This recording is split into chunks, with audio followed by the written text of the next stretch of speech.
and welcome back to another season of Untamed Unfiltered. I'm Amanda Nicholson. And I am Aaron Provencio, and that's right, we are back. The people demanded it, and here we are with season 2 of Untamed Unfiltered. For those of you who may be joining us for the first time, this is our after show where we get to discuss more about what we just saw in Untamed and share some additional stories and just basically keep talking. That's right, Untamed Unfiltered gives all of us an opportunity to dive even deeper into the many concepts and topics that we cover in Untamed. And today, for episode 1, we have an absolute party for you all. And today we are joined by Karra Gillespie, Kayla Cline, and Karra Pierce. How's it going today, guys? Going pretty good. Yeah. Nice to see you. Well, thank you guys so much for joining us. I think this episode, this Treat to Release episode, felt like a really great way to kick off the season and just showcase what the Wildlife Center of Virginia does, what wildlife rehabilitation is, and just the whole process of treating patients from point of rescue to point of release. And my favorite aspect of this topic is that it's the notion that it really takes a village to help a wild animal, which is why we wanted to have a village of people with us here today and just decided to have lots of people on for this first Untamed Unfiltered. So why don't you guys just tell us a little bit more about yourselves, maybe introduce yourselves, what your position is and your role is at the center. Okay, my name is Connor. I am one of the front desk coordinators here at the Wildlife Center. There's a small team of us. There's actually 3. And our role is we're sort of the first contact for the public when they find an injured animal. So if they find an injured animal, they can call us, and we're the ones that they're going to talk to help assess the situation and decide what's best to do. And we're also the ones that help triage the patients when they arrive. Awesome. Well, I am Dr. Karra Pierce. I am the Director of Veterinary Services at the Wildlife Center of Virginia. My main role is teaching and training our interns and helping them treat those clinical cases as they come into the hospital. So helping them diagnose whatever's wrong with the animal, run different diagnostic tests with them, and then helping them come up with a treatment plan to get that patient back to the wild. Nice. I feel like I should be like, cool. My name is Kayla Cline, and I am the development team leader at the Wildlife Center. And that entails wearing several different hats, all of which are involved in event planning and fundraising. So I like to cultivate relationships with donors and the public and make sure that we are getting our message out there along with outreach and that we are raising some funds to make sure that we can function.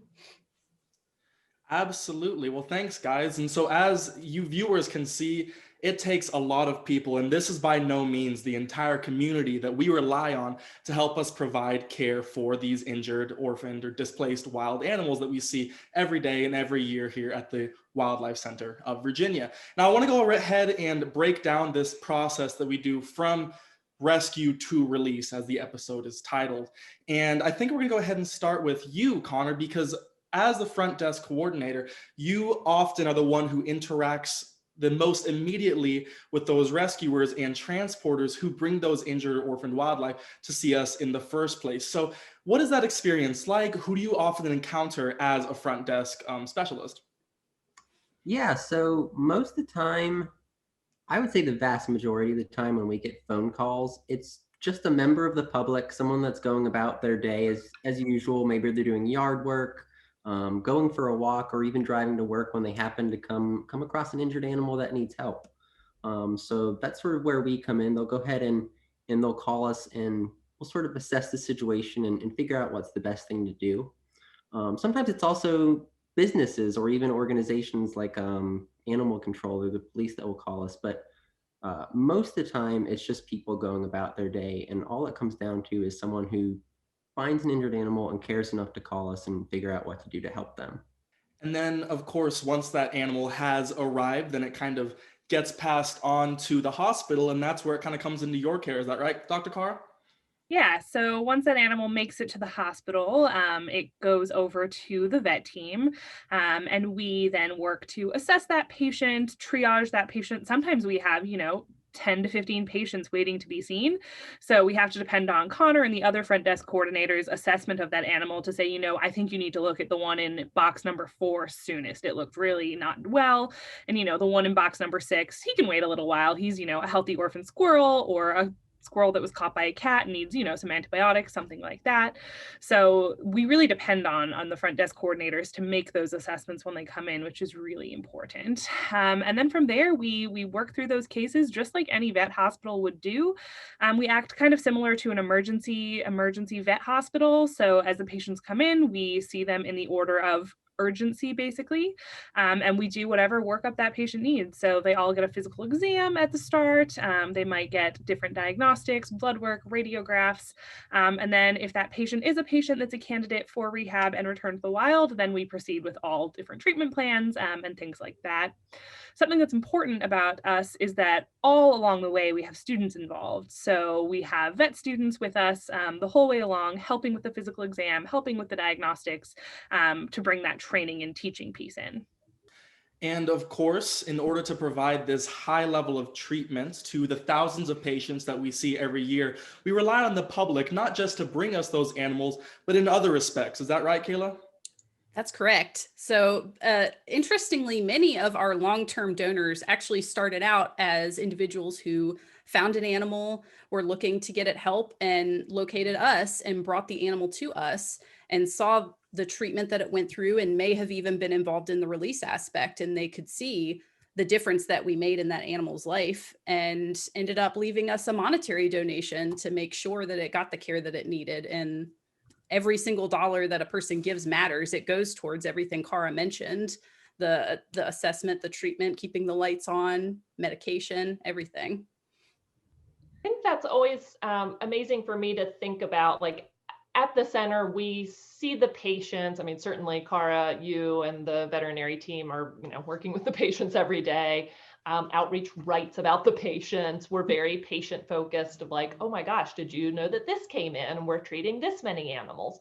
But the amazing thing to me is every patient that is there because of a person. Like they didn't, animals don't just walk in themselves of like, got to check into the clinic.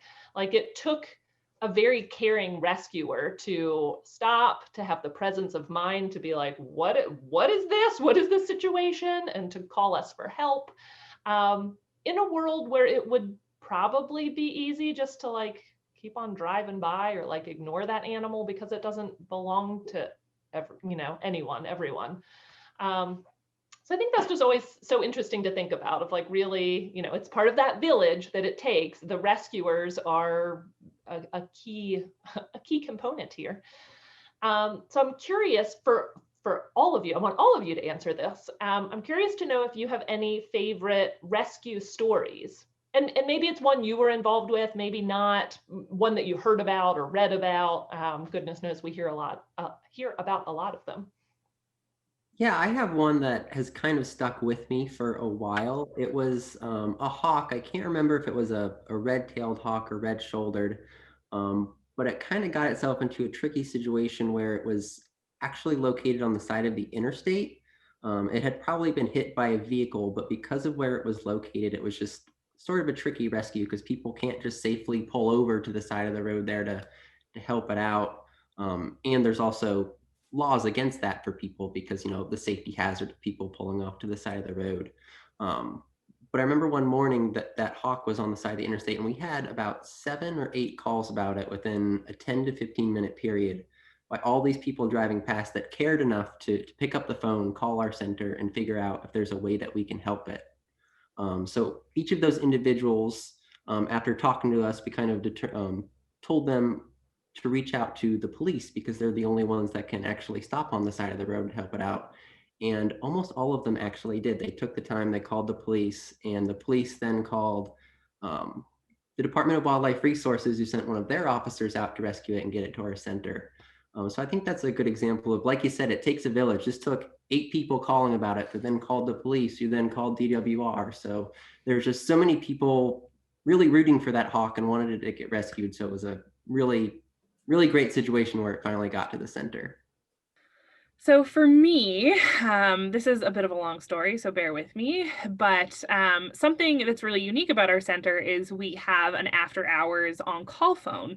So we don't make Connor work 24 hours a day. When he goes home at 5, there's an after hours phone that's passed on to a vet team member. And they carry that phone on them, and we have people leave messages, and we check those messages throughout the evening to make sure there's no serious emergencies that need help. So this was in the summer, and I was the person who had the phone, and I got a call probably about 4 a.m. From a 911 dispatcher talking about how someone had called 911 because there was an owl caught in a fence, and then they were calling us to say, can you go get this owl? And very normally we can't, we don't often have people who can go out and rescue, especially after hours like that. Transporters, we're not going to, if you sign up to be one of our transporters, call you at 4 a.m. and say, hey, can you get out of bed and go get this owl? So the 911 dispatcher called me, and I was like, oh gosh, I don't know how I can help you in this case, because she can't go out and get it. Obviously, she's doing a very important job at work, being a 911 dispatcher, and doesn't have anyone she could send out. So she gave me the address, and I looked it up on a map, and it was about half an hour from my house. And I was like, I normally don't try to do things like this, but I was already awake at that point. I wasn't going back to sleep, and I was like, well, I'll go. So I made my boyfriend get in the car with me, and the sun was just kind of coming up as we got there. So we were like out in rural Virginia in this beautiful field, and the sun was coming up, and we like cut an owl out of a barbed wire fence, which was pretty cool. And I, of course, was, very invested in that case. But it was a really unique opportunity for me to be the rescuer, but also be the treater of that patient, which was interesting to feel that connection even more than, a regular patient that I didn't participate in the rescue of. So that's probably my favorite, most recent story, at least.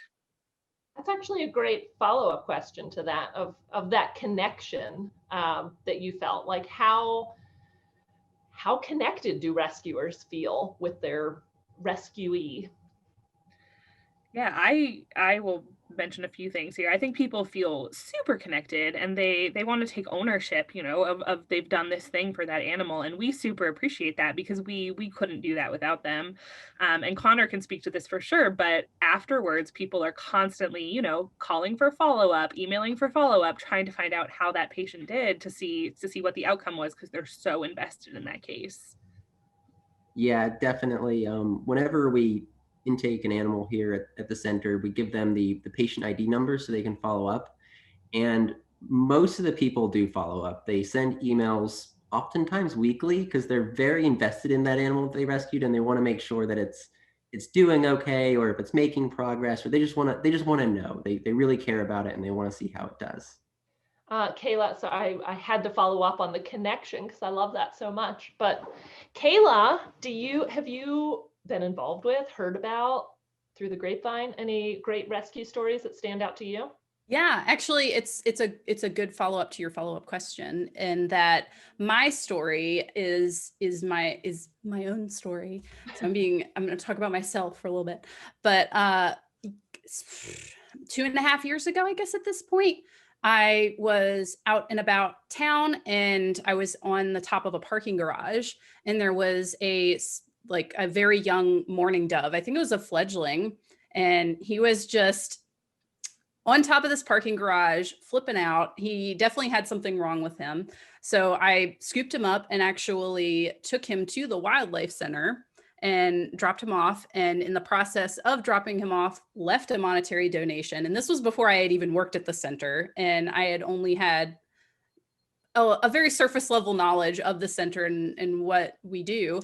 But I did leave a donation and went home that evening and looked up more information about the center, and found that the center was hiring, and I applied for a job and actually interviewed and went through that whole process, met everybody, met Ed and Randy. And when I was I got a call that I had got the job. And in the process of finding that out, the dove was ready for release. We found out the dove had some mild injuries, and, was raised, got that treatment. I was not able to do the release because I live very far away, but Shannon, one of the rehabbers, did actually, because she was able to take him back to where he came from. And the next day, like the very next day, I got a letter of recognition of my donation from Ed in the mail. And of course, it was just signed like, see you soon, like on it. So it's just very surreal experience because I was having the experience of a rescuer, someone external from the industry, from the center as I was entering it. So it was an interesting overlap to kind of see the difference that I made and then learn what difference I would be making in the future. So that was my favorite story because it was very interesting overlap. Wow, I did not realize all that. Yeah. Huh. What about you, Aaron? Oh man, I wasn't ready for this. Oh, come on. I mean, I guess I have to go back to my old standby, and I think it's actually the one that is featured in this episode, which is the release of the bald eagle out east near the shore. And but it was really cool because I wasn't there for the rescue, and I wasn't really involved in any of that at all, but I was able to go and not only film the release, but also talk to the family that was involved in the rescue in the first place. And I made a video about it. It's on our YouTube, it's on our Facebook, and you can also see bits and pieces of that in this episode of Untamed. But I think the coolest part was being able to talk to the young girl who was involved in the rescue, who with her mom kind of followed this injured bald eagle through the forest and out into the field where it ultimately came to rest in its exhaustion. They were able to capture it there, and through a series of a number of people, it ended up at our door. And we'll kind of talk about the value of those series of people that ended up getting it to us in the first place. But before we segue into that, Amanda, do you have a favorite rescue story? Man,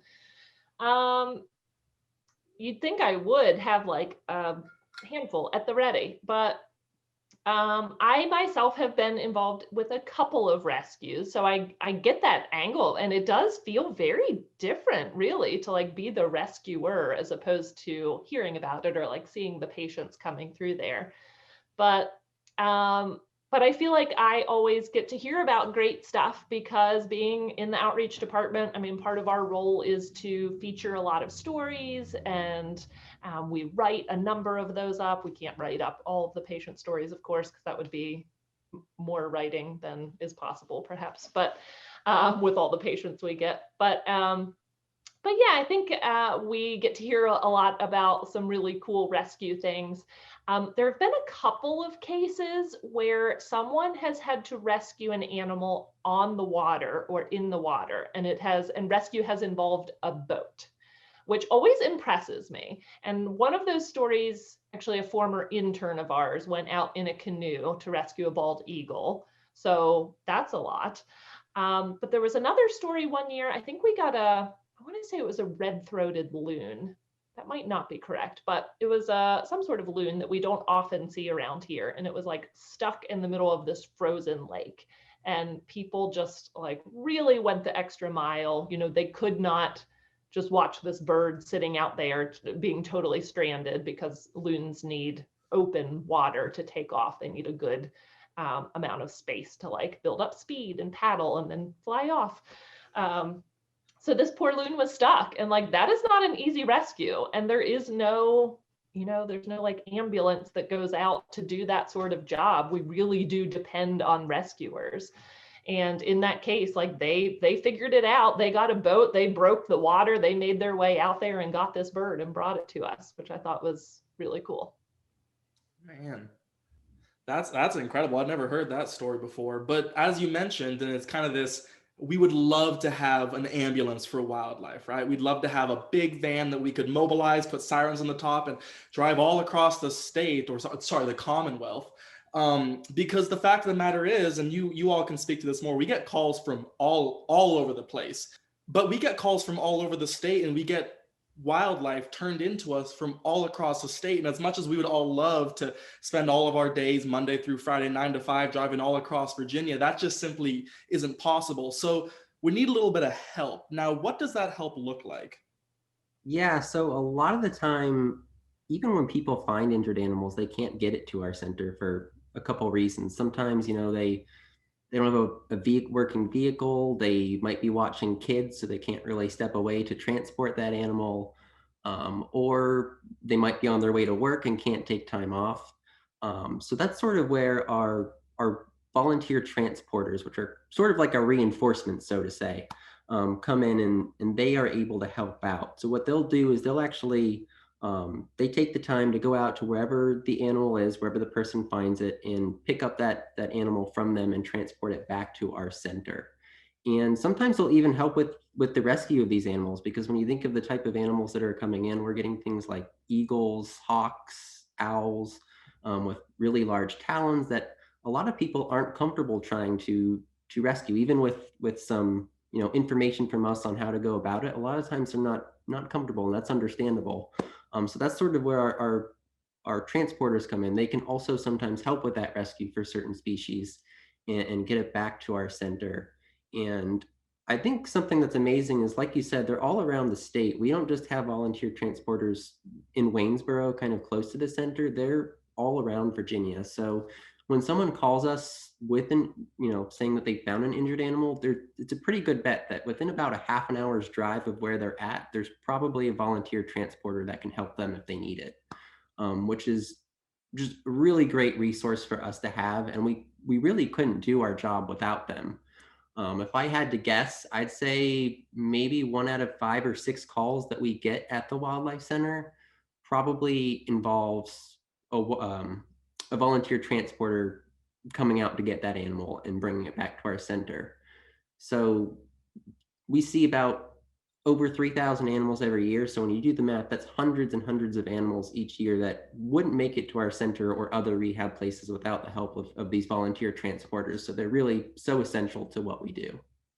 Yeah, we appreciate them so much. And you have to keep in mind too, they're volunteering not only their time, but the use of their car, the mileage on the car, the gas they're using to get here, and using that to help a wild animal. And we so appreciate that, because it makes us able to do the work we do.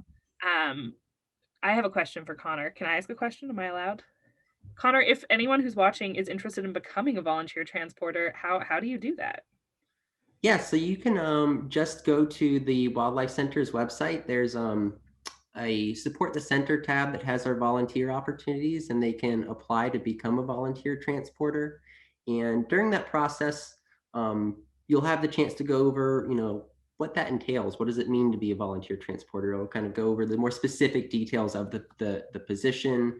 And then that's a chance for them to say also what they're willing to do, like how far they're willing to travel, what days they're available, because we can take volunteers that can only work on the weekends or ones that can only volunteer on a certain day. So even if it's just a small portion of the week that they're able to donate, we'll be able to happy to help accept their help. And at the risk of making transporting sound not fun, I just have to say, like, it's a labor of love for them. Like, you might think, oh my gosh, I could be a transporter. I love taking car rides. I love, listening to my favorite music. But this is a situation where we're basically asking transporters not to make noise in their car. So not listening to your favorite music. And we're also in an ideal scenario, we're asking them to perhaps pick up a contained animal in a box and then put that box in their car and then drive it to us and hand us the box. So from their vantage point, I know sometimes they are involved with rescues, which of course is wonderful, but sometimes they're transporting a box. Like, it's not even necessarily clear that they're transporting a wild animal. They don't get to see a really cool animal.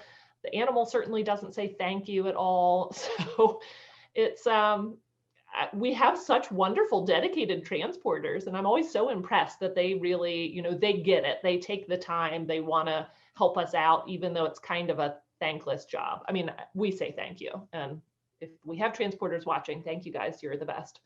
And shout out to Marley's mom, Laura Crawford, who was in this episode, being a transporter. She was moving boxes from cars to the building. So that was a real life transporter.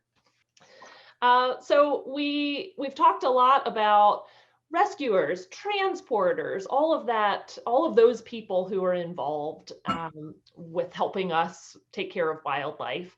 I do think the episode did a really nice job breaking down the process of once animals are in the building, vets and treatments and rehabbers and assessments. So I don't want to get too far into that because I think we heard it all in the episode. But the one thing that I did want to talk about are the other people who are basically there in a, not in the literal sense, but people who are there every step of the way as that animal is admitted, is looked at, is treated, is rehabilitated, is fed, and ultimately is prepared for release. And those people who take an active part, but maybe who never set foot in the hospital even, are our donors. Kayla, do you want to talk about the donor process and how important they are? Yeah, our donors are, I'm biased, but are the best people in the world.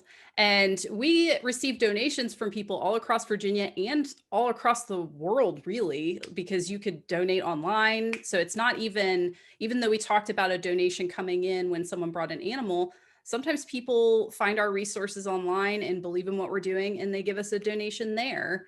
And we make sure that whatever this donation is, we make sure that we pay attention to what it is for and make sure that that money goes towards its intended purpose. That is very important to us, that we make sure that your money is taken care of.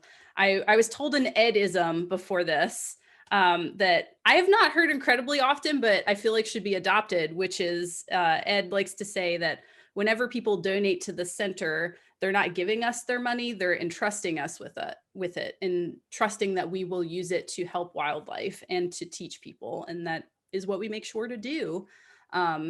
Every single donation, every dollar goes towards keeping the lights on. And as you said in the episode, getting the animal its treatment and rehabilitation.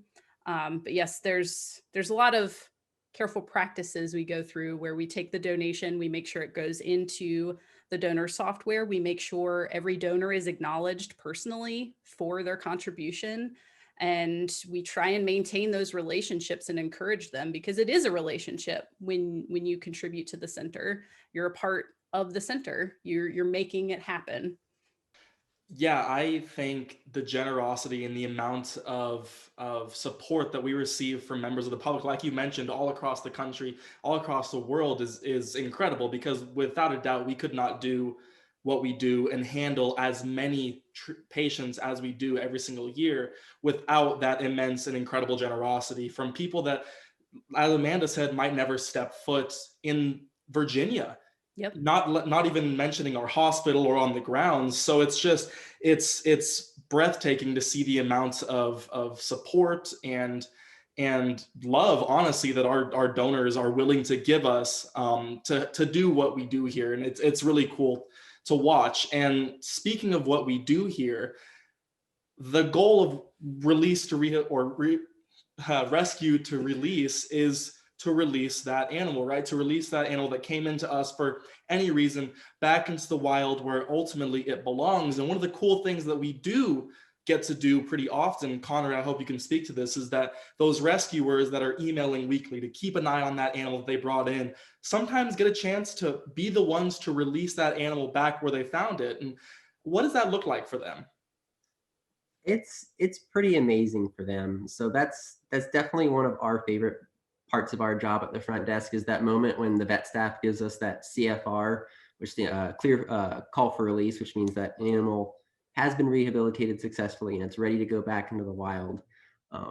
What we do when we get that is we reach out to the rescuers right away to give them the opportunity to release the animals, because they're the ones that, they took the time to rescue the animal, to get it to our center, and that animal ultimately would not be able to have this second chance if it wasn't for them.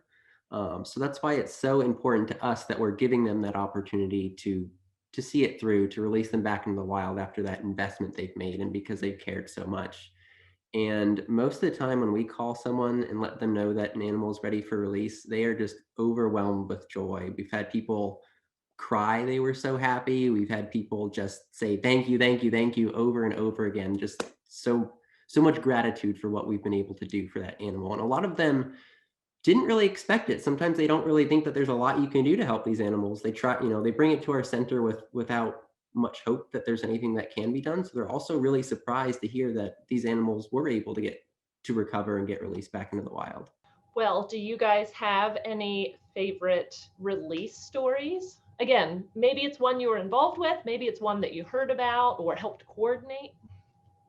Yeah, I do have one that I really enjoyed. Was there's a screech owl that we got at the center that had most likely been hit by a car. It was found on the side of the road, and the person that brought it in was just so concerned about it. And when we got it, it had a lot of things wrong with it. It had some ocular trauma. It had some a wing fracture of some kind, among some other injuries, and it just um, didn't have the best prognosis when it was first looked at, and it had been at the center for quite some time. And the person that brought it was one of those people that checked in weekly, and it had been there so long that it was sort of gotten to the point where I'd come in that week, and I know at some point that person was going to send an email to check up on the owl and see how it's doing. So when it was finally time for it to be released, it was probably my favorite release of all, to be able to tell them that you can finally pick up the owl that you rescued. And they actually went ahead and they filmed that release and sent it to us with a thank you card, and that was a pretty special one to be a part of. I'm trying to think if I have a specific release that has been my favorite. I have got to do a lot of releases since working here. I kind of, whenever I first started here, you probably know this about me, but I'm not from here originally. I'm from Canada. So whenever I first moved down here, if ever there was kind of like a lingering release that a transporter couldn't come or the finder couldn't come and it was a little bit far away from here, I would volunteer myself and my boyfriend to take that on our weekend, on our days off, to force ourselves to see more of Virginia and become more familiar with the areas. So through releases, I've been able to see so many different counties and so many different parts of this state that I would have had no reason or no business going to otherwise. So they all, I mean, are really, really special to me. But I think that's a really positive thing that getting to release animals has also brought me, is a chance to see different places and different things as part of that, which is kind of cool.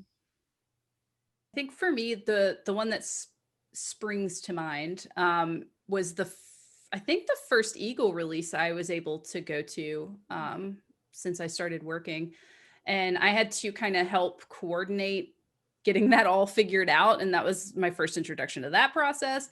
And were you in charge of the cookies? I was in charge of the cookies, yeah. which was great. I got way too many cookies because this release was at a lake. I remember that. I don't remember the exact location. I remember we loaded up in 2 separate vehicles to go, and it was raining. That's why I had gotten a lot of cookies, and it was raining. So we were like, okay, well, the turnout probably not going to be great. But I was surprised. There was a very large crowd there of people who were just extremely interested and invested. And it is definitely a moving experience to see an animal like that get released into the wild. And it was just, I was touched to see how many people, despite the weather, despite the fact that the weather was going to continue to be questionable that day, they still came out and wanted to be a part of it and asked a lot of thoughtful questions and were just very engaged. And that, I think that was a really good release for me to see that and the public involvement and investment in it.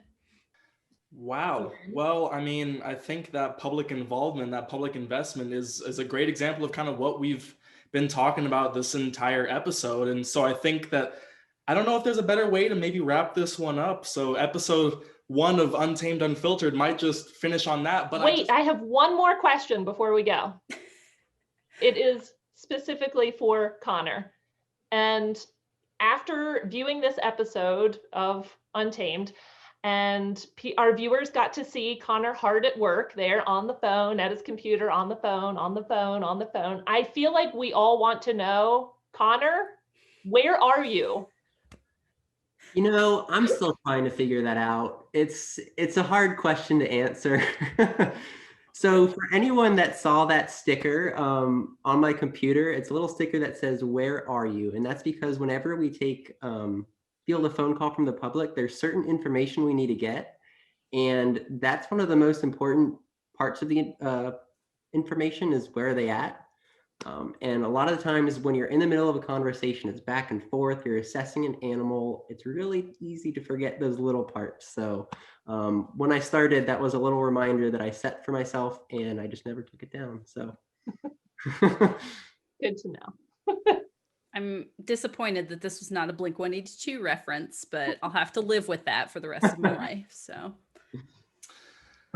Well, now that we have the answer to that burning question, I think that we can probably wrap this one up. So, of course, thank you, Kayla and Connor and Dr. Karra, for being a part of the village that it takes for us to care for our wild patients. And of course, thank you, the viewer, for continuing to watch and support and learn more about what we do at the Wildlife Center. We couldn't do what we do without all of you. And with that, I think this is a wrap on Untamed Unfiltered. So we will see y'all next week.